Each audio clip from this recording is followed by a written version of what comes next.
I'd like to introduce a couple more people. Doug Gibson, he's a city commissioner in Oak Hill, and he's running for mayor.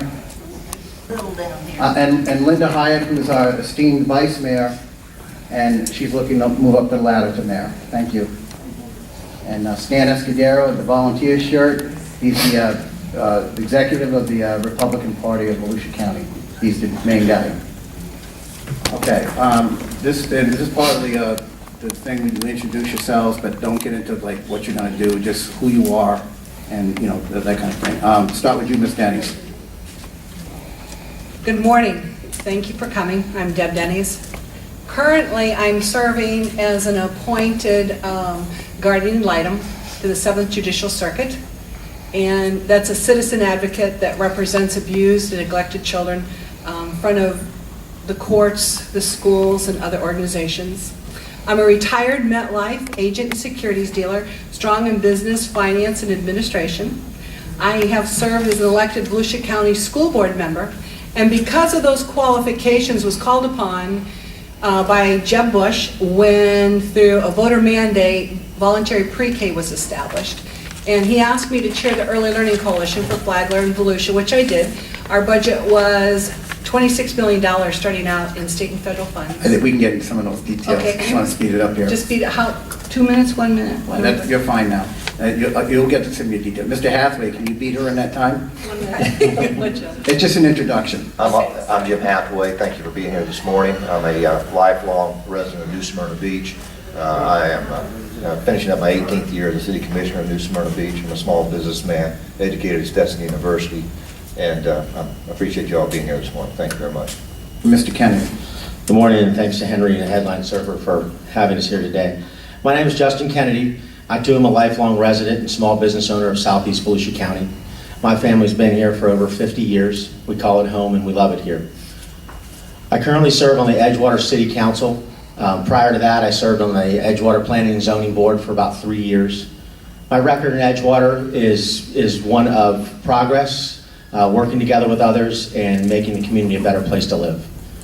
Thank you. Thank you. Mr. Hathaway, knowing that it's an odd district, so you know the odd numbers, it's a 2-year term, which some people may not know. What would be your number one priority to achieve and accomplish in that first 2-year term, if elected? Well, obviously, the biggest issue in Volusia County right now is the economic downturn. And so I intend on reviewing all the taxes, obviously, and all the fees. I think Volusia County is a little heavy. It's a little over, it's too large. I would look at reducing the millage rate. I would look at the Port Authority tax and determine whether or not it should be expanded to the entire county, one, to lessen the burden on the East Coast residents. I'd also look at the impact fee situation that's currently in place at Volusia County. Volusia County gives impact fee waivers for residences right now, but not for commercial and not for industrial. New Smyrna Beach does just the opposite. We give impact fee waivers for commercial and industrial. We need to attract businesses, small businesses. We need to attract jobs. I believe that's one way to do it.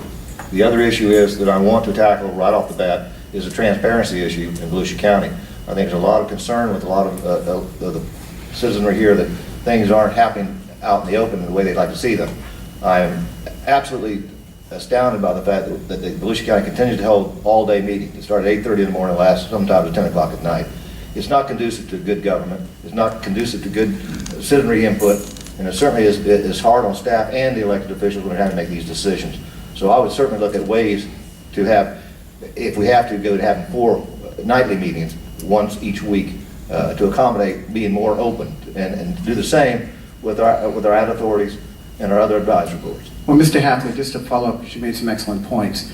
There's a lot of, down here in New Smyrna Beach, it's pretty much you and the public, you and the media.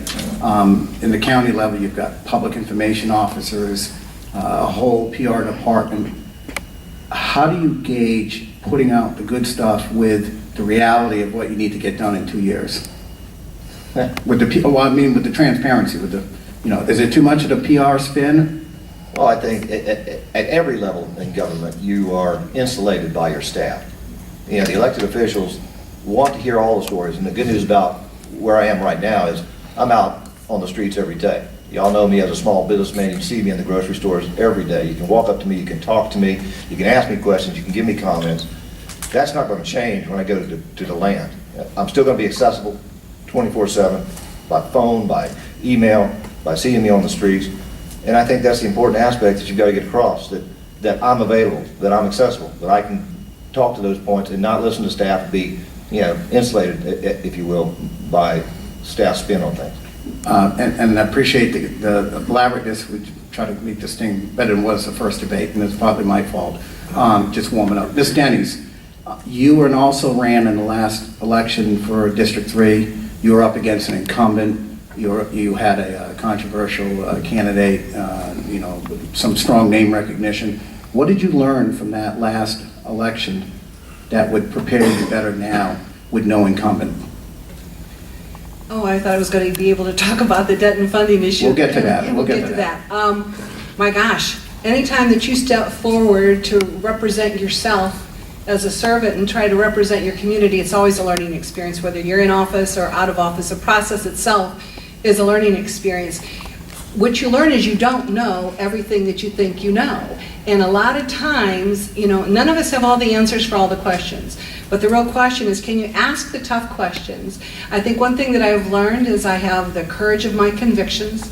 I'll ask the questions. I'll get them on record. And one thing that Jim even alluded to is with staff. As members, elected members or appointed, you have to do your research. You can't just take sometimes the report that's given to you.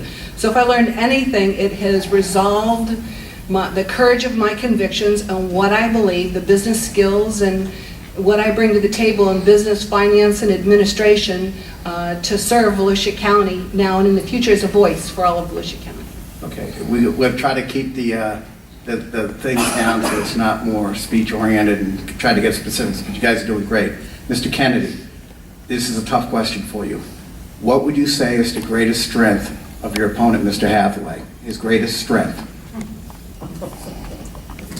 I'm trying to mix these things up. I've seen him lift some big bread crates before. They're pretty strong. I mean, you're all in this. You're all in this. Well, I think for the Mr. game. Hathaway has a strong name recognition in this community. His family's been around for a long time, and I think that a lot of people like the fact that he served this community for a long time. And I think that's probably his best strength. What is Ms. Denny's greatest strength to you? And I'm going to have a follow-up with you. Well, there's no question that Ms. Denny's has an interest in being a public servant. Her record shows that, and I think that's a good thing. She's worked hard years after year to be on the school board, to run for office, and she gives her time and resources to that, which the public does enjoy. Now, with that said, you have gotten beat up a little bit by the opponents, maybe a little more experience. You're the young guy on the block, first term in Edgewater, although you've made great strides in that short period of time. You are perceived as the kid, he's perceived as the senior elder statesman, and she's considered, I guess, the Mrs. version of that. What can you do that people are looking for a voice? What can you do that's going to be different and bring that maturity level and that experience of a Hathaway or a Denny's?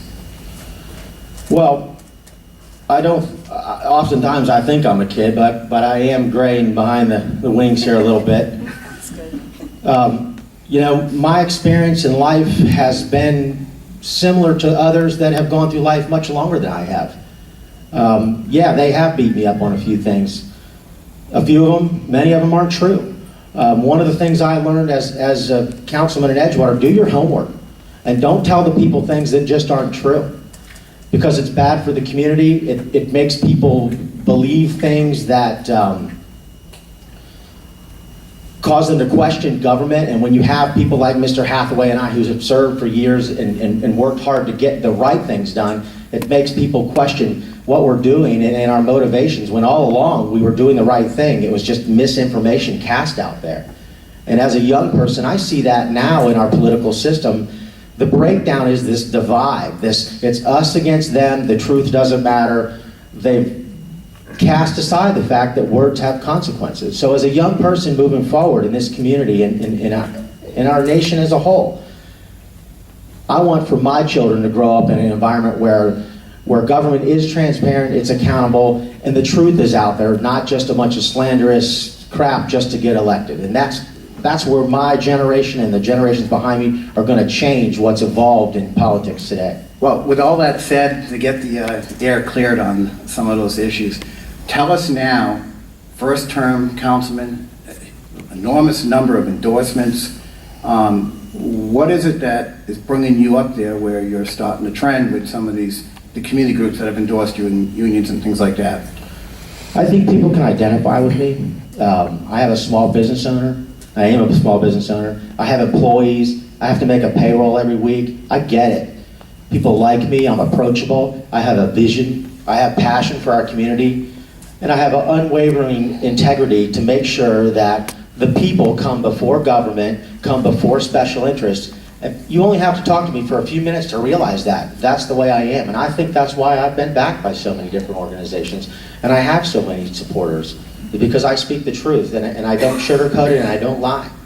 All right, let's get down and dirty. Mr. Hathaway, CRAs, ad authority, especially down here, last year or so, it has been trying at times. I know your commission ended up taking over the role of the CRA, and of course the stuff with the SVAA has definitely put a stain on the public's trust. What can you do as a commissioner-elect out of District 3 to make sure the SVAA isn't swallowed up with the Ocean Center, or should it be? No, I don't. First off, no, I don't think the ad authority should be combined. They were created at the state level. They have to be brought together by a state bill. So I don't look for that to occur in the near future. The only way it could occur is if Volusia County Council asked the delegation to put it together. And I'm certainly not going to be one of those council members that would say put them together. I believe we all stand for different things in Volusia County.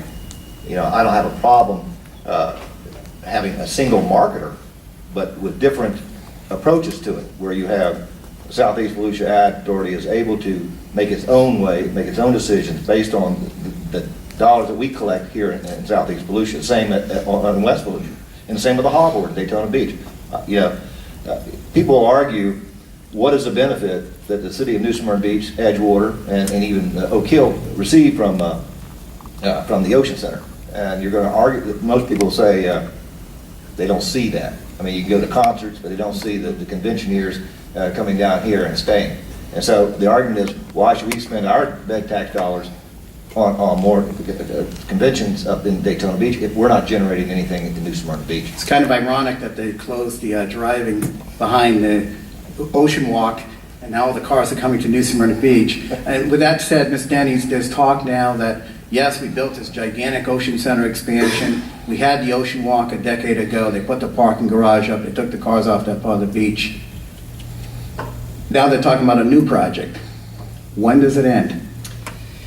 Well, Or is it needed? it's, first of all, you can't justify it financially or statistically, but correlating that with the ad authorities and the Ocean Center, the Ocean Center is hemorrhaging about $1.5 million in expenses over revenue according to the comprehensive annual financial report that the county files with the state, and that's just what's reported.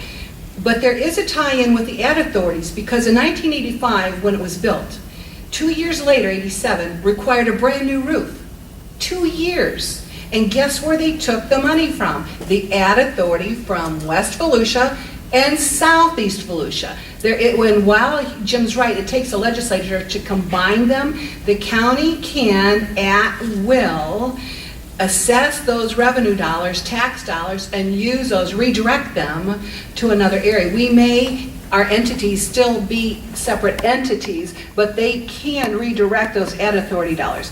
I think that is in jeopardy, and I think no matter who's on this county council after this election, give it a couple months, and you watch the dialogue at the county level start to turn. We're going to fight, I'm going to fight as a voice for Southeast Volusia to keep those ad authority dollars here. We can and do better. We don't have the Ocean Center with the debt. We have the beach, and we're just, what, the 15th in the nation as the best surfing capital. That's without infrastructure, that's without debt, that's with the God-given assets we have here. So, it's all interconnected.